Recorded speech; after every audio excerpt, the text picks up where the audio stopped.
Vous le savez, Mayotte traverse une crise économique, migratoire, la totale. Mais ne vous inquiétez pas, Éric Coquerel a la solution. S'il y a trop de migrants à Mayotte, eh bien on peut tout simplement prendre les migrants et on les met tous en France. Et comme ça, il n'y aura plus de migrants à Mayotte. Voilà, c'est merveilleux, mais c'est une très bonne idée. Comme ça, toute la France ressemblera à Mayotte et on sera tous à égalité. Et il n'y aura plus d'inégalité, on sera tous pauvres, on sera tous dans des bidonvilles, il n'y aura pas de jaloux. Et ça sera merveilleux, ce sera la société de gauche que veulent nos élites, ça sera génial. Éric Coquerel de la France Insoumise, quand les migrants arrivent sur Mayotte et reçoivent des papiers, il faut qu'ils puissent venir en France, dans le territoire hexagonal. Les Mahorais vivent dans des conditions dramatiques à cause de l'immigration qui est totalement incontrôlée sur l'île de Mayotte, l'archipel de Mayotte. Qu'est-ce qu'il faut faire pour réduire l'immigration incontrôlée, l'immigration illégale? Oui, c'est ça. Le problème, oui, c'est ça, oui. Oui. Donc, le problème principal de Mayotte, c'est pas cette question-là. Je ne dis pas qu'elle n'existe pas, je vais y venir en preuve. Elle est posée, et vous le savez, par rapport à une problématique géostratégique par rapport aux Comores, qui n'ont jamais reconnu, comme l'ONU d'ailleurs, que Mayotte soit un département français et ne soit plus intégré à leur territoire. Je propose de ne pas rentrer sur cette discussion, mais c'est ça le contexte. Mais la question n'est pas là. C'est qu'en termes de moyens humains, en termes de moyens sanitaires, en termes de traitement, par exemple, de ces populations, Mayotte n'a pas, comme souvent les départements d'outre-mer, mais à Mayotte, ça se pose de manière encore bien plus importante qu'ailleurs, Mayotte n'a pas le traitement de n'importe quelle autre partie du territoire français. C'est ça la réalité première. Ça veut dire que vous appelez à faire respecter la loi, à expulser les immigrés en situation... Non, j'appelle à ce que l'égalité sur laquelle ont le droit tous les citoyennes et les citoyens français soit appliquée partout, sur tous les territoires, y compris à Mayotte, et ce n'est pas le cas.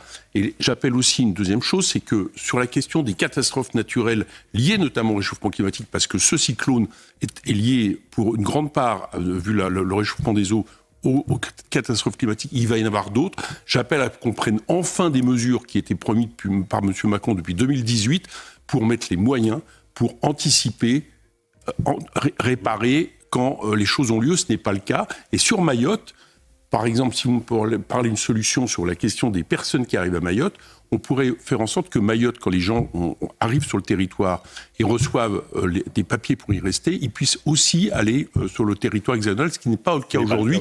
Donc tout le monde se concentre sur Mayotte. Donc ça veut dire que peut-être, bientôt, qu'on va accueillir les Comores directement en France.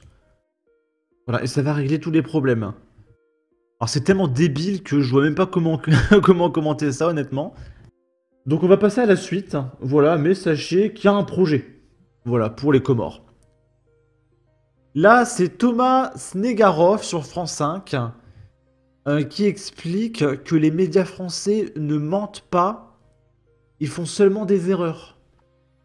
Et que c'est pas parce qu'ils font des erreurs que les Français doivent partir, parce qu'ils s'inquiètent, parce que les Français quittent les grands médias pour aller sur des médias alternatifs.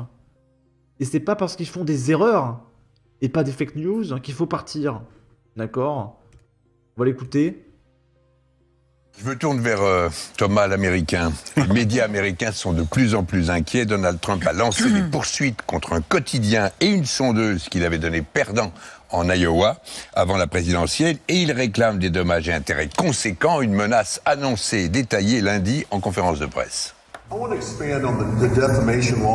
Alors je vais baisser le son et je vais vous lire. Concernant les poursuites pour diffamation, pourriez-vous les étendre à d'autres personnes ayant des plateformes individuelles, des influenceurs, des réseaux sociaux, des personnes ou des journaux?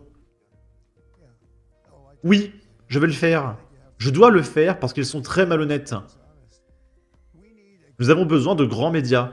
Je vais poursuivre les gens de l'Iowa. Leur journal avait un très bon sondeur qui me donnait raison à chaque fois.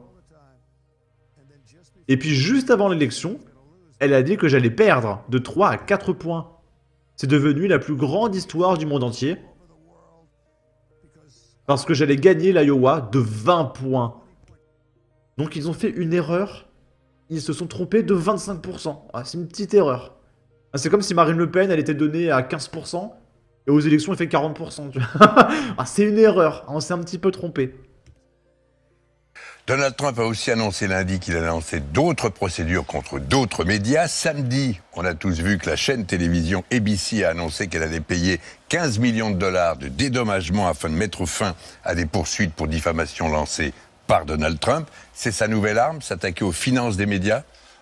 Là, on voit que c'était pas des blagues quand il parlait des ennemis de l'intérieur et qu'il allait les tuer. Mais c'est quand même fascinant. On a là peut-être le plus grand menteur de l'histoire qui porte plainte contre des gens qui n'ont pas menti, qui se sont trompés.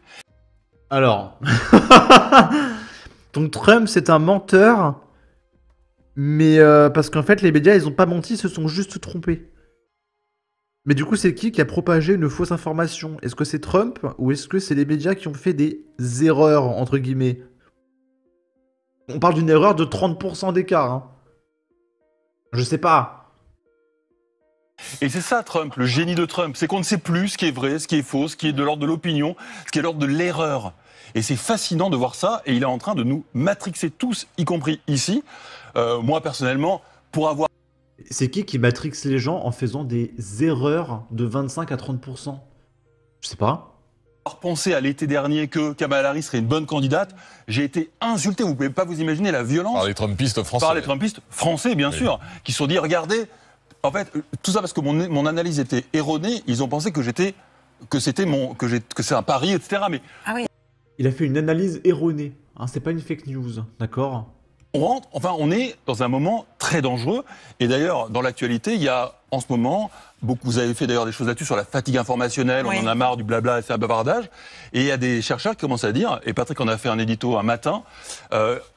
Sur Inter, où on commence à voir quelque chose qui ressemble à ce qui se passe aux États-Unis, cet exode informationnel, les gens quittent les grands médias parce qu'ils considèrent qu'ils mentent. Et ça, ce que fait Donald Trump, c'est l'assurance tout risque pour son pouvoir, à savoir détruire tous les contre-pouvoirs. C'est très inquiétant en démocratie. Bien. Il ne considère pas que tu mentes, tu viens de le dire toi-même, tu fais tout le temps des erreurs. Donc oui, les gens partent. C'est normal. Donc le mec se explique qu'il fait des erreurs et se plaint que les gens ne le suivent plus et qu'ils vont autre part. Bah oui. Je comprends pas. Et on va terminer avec une blague. C'est Pédiavenir, un compte parodique, qui nous dit « Communiquer face à la désinformation, nous quittons définitivement Twitter. » Et ils ont fait 1 million de vues. Et il y a des notes de la communauté qui sont très drôles.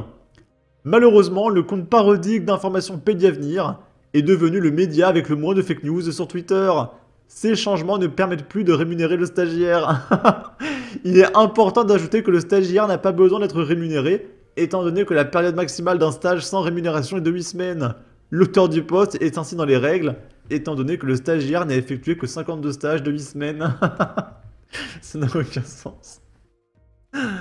Enfin, on en a marre de la désinformation du stagiaire. Le stagiaire est officiellement au chômage. Bon, sur ce, n'hésitez pas à donner votre avis, votre opinion, à partager, liker, commenter, ça aidera au référencement de la vidéo sur YouTube. Abonnez-vous, suivez-moi sur Twitter. Prenez soin de vous, salut!